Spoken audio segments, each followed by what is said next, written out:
காங்கிரஸும் காட்டு கத்திட்டு கிடக்கு. ஆனால் என்னதான் சத்தம் போட்டு கத்துனாலும் என்ன ஏதுன்னு ஏறத்தும் கூட பார்க்காம கிடக்கு இந்த ஈசி. எலெக்ஷன் கமிஷனு, நீ நடத்துறதுக்கு பேர் எலெக்ஷன் ஆம்பள, கண்ணுக்கு முன்னாடி எவ்வளவு களவாணித்தனம் பண்ணிக்கிட்டு திரியிறாங்க. அவங்கள கண்டிக்காம கம்முன்னு கிடக்குறியானா காவாலி பயல, சி ஐயா மோடியோட காவலாளி பயல அப்படின்னு பயங்கர பெருமையா நாடே பேசுது எலெக்ஷன் கமிஷனை பத்தி.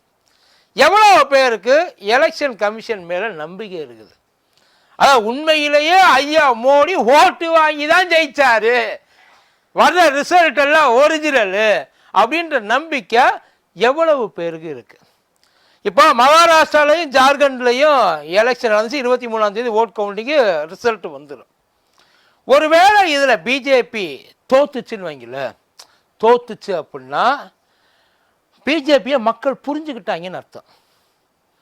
ஒருவேளை இது ரெண்டுலையும் பிஜேபி ஜெயிச்சிருச்சுன்னு வைங்கல, மக்களை பிஜேபி புரிஞ்சுக்கிட்டாங்கன்னு அர்த்தம். இதுக்கு முன்னாடி எதெல்லாம் பேசக்கூடாதுன்னு எழுதி வச்சிருந்தாங்களோ இனிமேல் இன்னும் உக்கிரமா பயங்கரமா எல்லாருக்கும் தெரிகிற மாதிரி வெளிப்படையாகவே அவங்களோட அஜெண்டாவை செஞ்சிருவாங்க. இப்போ இந்த மகாராஷ்டிரா எலெக்ஷன்லையும் இதில் ஜார்க்கண்ட் எலெக்ஷன்லையும் இவிஎம்ல என்னென்ன வேலை பார்த்துருக்காங்க அப்படின்னு சொல்லிட்டு ஒரு நியூஸ் பார்த்துருவோமா?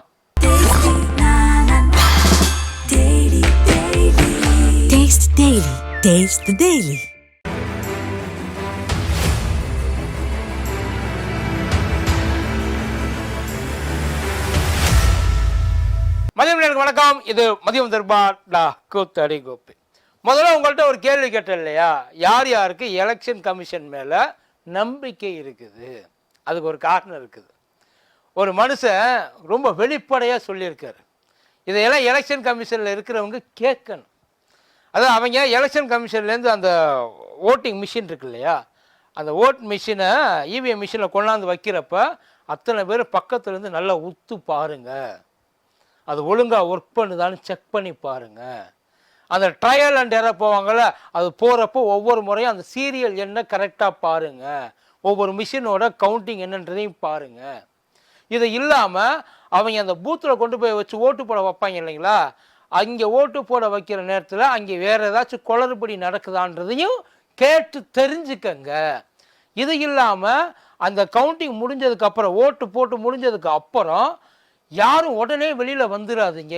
இருந்து அவங்க பத்திரமா வண்டியில் எடுத்து கொண்டு போய் வைக்கிறப்பையும் அந்த வண்டி போகிறப்ப பின்னாடியே ஃபாலோ பண்ணியும் அந்த ஓட்டிங் மிஷின் இருக்குல்லையா, அந்த இவிஎம் மிஷின் இருக்கு இல்லையா, அதை கொண்டு போய் அந்த சேஃப் ரூமில் வைப்பாங்கல்ல, அந்த சேஃப் ரூமில் வச்சுட்டு உள்ளே பூட்டிட்டு வெளியில் வர்ற வரைக்கும் யாரும் அந்த இடத்த விட்டு நகராதீங்க.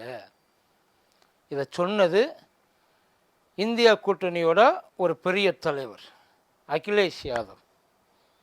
தொண்டர்களுக்கு சொல்லியிருக்காப்புல, முக்கியமாக அந்த ஃபார்ம் 16 17 ஃபார்ம் எல்லா ஃபார்மையும் எடுத்துக்கப்பா, அது அத்தனையும் கொண்டு போய் பார்த்துட்டு அதை சரி பார்த்து தயவு செய்து நீங்கள் எல்லோரும் ரொம்ப விழிப்போடு இருக்கணும். எதுக்கு? ஓட்டு கேட்கறதுக்கு இல்லை, ஓட்டு போட்டாங்க இல்லையா, அந்த போட்ட ஓட்டு போட்டவனுக்கு தான் போய் சேருதா அப்படின்னு கரெக்டாக இருக்கணும். ஆனால் எவ்வளோ பத்திரமா இருந்தாலும் யாராலையும் எதுவும் பண்ண முடியாது சார். இப்போது இந்த மகாராஷ்டிரா எலெக்ஷனுக்கும் ஜார்க்கண்ட் எலெக்ஷனுக்கும் ஒரு எக்ஸிட் போல் ஒன்று கொடுத்துருக்காங்க. எக்ஸிட் போலுன்றது இழிச்சவாய் போலுன்னு ஆகிப்போச்சு. அதுதான் தெரியுமே, 2024 தெரியுமே இவன் எக்ஸிட் போல் லட்சணம் என்னன்ட்டு. என்ன சொன்னாங்களோ அப்படியே அதுக்கு ஆப்போசிட்டாக தான் இந்த வானிலை அறிக்கை மாதிரி ஆகிப்போச்சு. அதுக்கு ஆப்போசிட்டாக இந்த இன்னைக்கு மழை பெய்யும் அடிச்சு ஊற்றுன்றப்ப அப்படியே வெயில் மண்டையை புழக்கம். இன்னைக்கு பயங்கரமான வெப்ப காத்தா இருக்குன்றப்ப குளிரும். அதே மாதிரி தான் எக்ஸிட் போல ஆயிடுச்சு. நம்ம தான் இந்த நாடாளுமன்ற தேர்தலில் நம்ம தெரிஞ்சு போச்சு. அதாவது ஐயா மோடியை நான் சாக்கோபாரு என்னென்னவோ சொன்னாங்க. அந்த 400 ஏன் கடைசியில் பார்த்தா 200 தானா அப்படின்ற லெவலுக்கு ஆயிடுச்சு. அதுக்கப்புறம் ஹரியானா எலெக்ஷனில் காங்கிரஸ் தான் கன்ஃபார்மாக ஜெயிக்கும்னாங்க. அத்தனை பேரும் எழுதி வச்ச மாதிரி மொத்தமாக காங்கிரஸ் கன்ஃபார்மாக ஜெயிக்கணுன்னு குஷியில் அவன் அந்த கவுண்டிங்கே போகலை. வெறும் 1 ரவுண்டு 2 ரவுண்ட்லேயே கொஞ்சம் ஏறி மேலே வந்தோன்னா அத்தனை பேர் வெளியே வெடிச்சிட்டு வாங்க நம்ம அங்கே போயிட்டு மற்ற வேலையில் யார் யார் என்னென்ன மினிஸ்ட்ரின்ற பார்ப்போன்ற லெவலுக்கு போயிட்டாங்க. பூத்துலேருந்து அத்தனை பேரும் கடைசியில் பார்த்தா ரிசல்ட்டு தலைகீழாக மாறி போச்சு. இப்போ வந்து எக்ஸிட் போல் மகாராஷ்டிராவுக்கு சரி ஜார்க்கண்டுக்கு சரி, அந்த எக்ஸிட் போலில் கண்டிப்பாக பாஜக தான் ஆட்சியை பிடிக்கும். ஆனால் வந்த எக்ஸிட் போல் எல்லாரும் பல பேர் போட்டிருக்காங்க, பல பேர் எல்லாமே. எப்பவுமே எக்ஸிட் போல் எப்படி இருக்கணும்னா ஒன் சைடடாக தான் எக்ஸிட் போலுன்றது இருக்கும். அதாவது ஒரு 10 பேர் சொல்கிறாங்கன்னா 10ல் குறைஞ்சது 8 பேர் ஒரே மாதிரியாக தான் சொல்லுவாங்க. ஆனால் இப்போ 10 சொல்லியிருக்காங்கன்னா 10ல் 5 பாஜக வரும்னு இருக்காங்க, 5 காங்கிரஸ் வரும்னு இருக்காங்க. இன்னும் சொல்ல போனால் 4 பாஜக வரும், 4 காங்கிரஸ் வரும், 2 வந்து தொங்கு பாராளுமன்றம் தான் அமைச்சி, தொங்கு சட்டமன்றம் தான் அமையும் அப்படின்ற மாதிரி சொல்லியிருக்காங்க. இவங்களோட எக்ஸிட் போல் அதை ஒன் சைடாக வர்றப்போ ஒருத்தர் வந்து ஓகோ ஆகான்னு சொன்னானா பரவாயில்ல. ஆனால் அதில் வந்திருக்கிறது சரி பாதியாக 2 பேருக்கு சான்சஸ் இருக்குது. இப்போதைக்கு எந்த எக்ஸிட் போலையுமே நம்ப முடியாது. ஆனால் இப்போ இருக்க சூழ்நிலையை பார்த்தோன்னா எக்ஸிட் போல் அவங்களே நம்புறது இல்லை அப்படின்ற ஒரு முடிவுக்கு வந்துட்டாங்க. பட் ஆனால் சப்போர்ட்டிவ் மீடியாஸ் அத்தனையும் கண்டிப்பாக பாஜக தான் மேற்கொண்டு வரும் அப்படின்ற மாதிரி அடித்து சொல்லியிருக்காங்க. இப்போ இது பாஜகவுக்கு பெரிய அடி. ஏன்னா ஹரியானாவில் ஆல்ரெடி அங்கே இருக்கிற ஹரியானா காங்கிரஸ் அந்த தலைவர் அவர் சொல்லியிருக்காரு, இவங்க கிட்டத்தட்ட ஒரு 14-15 தொகுதியில் ஃப்ராடு பண்ணியிருக்காங்க மிஷினில்.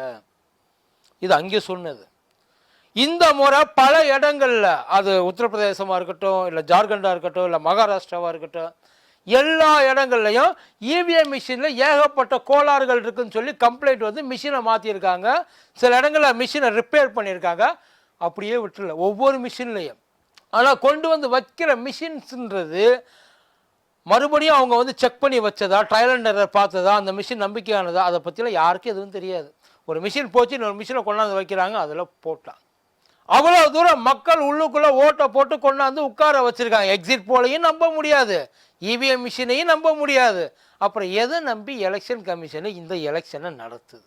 எக்ஸிட் போலுக்கு அவங்களுக்கு சம்மந்தம் இல்லை, ஆனால் இவிஎம்முக்கு அவங்களுக்கு சம்மந்தம் இருக்குல்ல.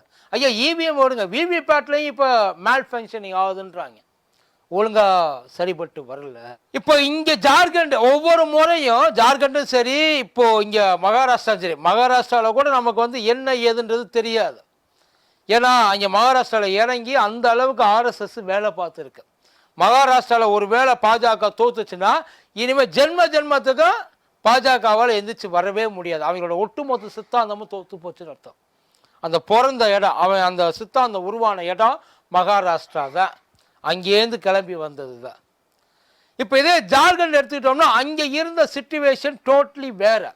இவங்க ஃபேக் ப்ரொபகண்டா பண்ணாங்க, எல்லாம் செஞ்சாங்க. ஹேமந்த் சோரனை எப்படியாவது இத்தோட நம்ம மூட்டையை கட்டி தூக்கிடணும் அப்படின்ற முடிவுக்கு வந்துட்டாங்க. ஆனால் அவங்கள உள்ளுக்குள்ளே ஹேமந்த் சோரனுக்கு லோக்கலில் இருக்கிற அந்த சப்போர்ட்ஸு அவங்களுக்கு நல்லாவே தெரியும். இதை ஜார்க்கண்டில் எங்கே மாறி கீறி வந்துச்சுன்னா அங்கே இருக்கிறவங்களே அதை ஒத்துக்க மாட்டாங்க.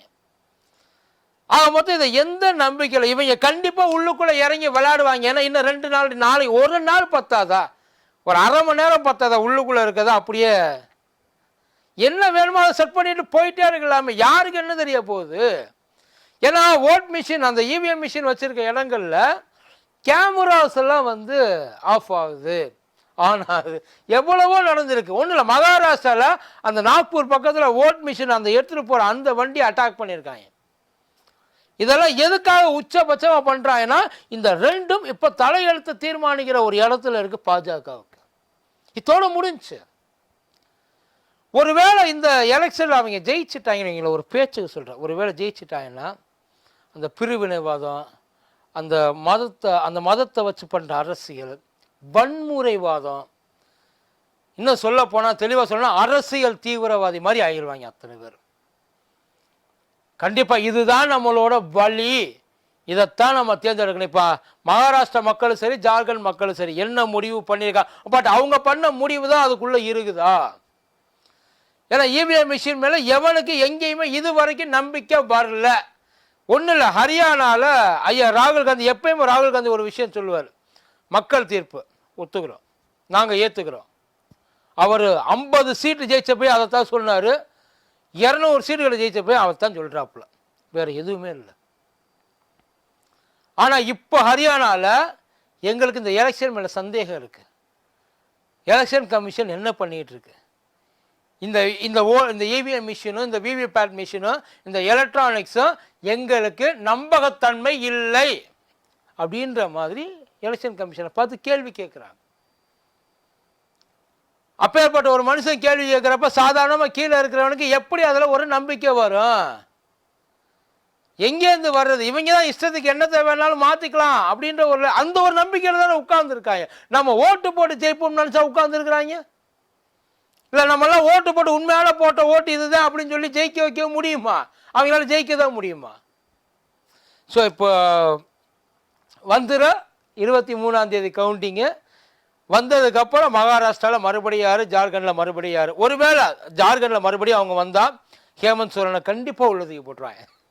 வெளியிலே வர முடியாதபடி சதச்சிருவாங்கன்னு வைங்கள. இப்போது மகாராஷ்டிராலேயும் அதே நிலைமை தான். ஆனால் ஒருவேளை மகாராஷ்டிராவில் ஜெயிச்சுட்டாங்கன்னா இவருக்கு சரத்பவாருக்கு சரி, இந்த பக்கம் ஐயா உத்தவ் தாக்கரேக்கு சரி மரியாதை இல்லை, அதாவது அவங்களோட மதிப்பு போச்சு, வேல்யூ போச்சு அப்படின்றத அங்கே ப்ரூவ் பண்ணியிருக்காங்கன்னு அர்த்தம். அப்படி ஒரு சம்பவம் ஒருவேளை மகாராஷ்டிராவில் உத்தவ் தாக்கரே சரத்பவார் தோத்துட்டான்னு சொன்னால் மகாராஷ்டிரா விடுங்க, எந்த ஸ்டேட்லேயுமே நம்ப மாட்டாங்க. அந்த மாதிரி தான் இருந்திருக்கு. பார்ப்போம் என்ன பண்ண போகிறாங்க, என்ன ஆனால் இப்படி வேணா இருக்கலாம், ஜெயிச்சதுக்கப்புறம் ஒரு வேளை உத்தவ் தாக்கரேயை வந்து கூட்டு சேர்த்துக்கலாம், இல்லை சரத்பவாரையும் கூட்டு சேர்த்துக்கலாம். அந்த இழுக்கிற திறமை அவங்கக்கிட்ட இருக்குது. எப்படியாவது இழுத்து பிடிச்சி கொண்டாந்து அட்லீஸ்ட் கை காலில் விழுந்த கதறியாவது சேர்ப்பாங்க. பட் அந்த டேலண்ட் அவங்கக்கிட்ட இருக்குது. ஆனால் இவங்க தோத்துட்டாங்க. யார்கிட்ட?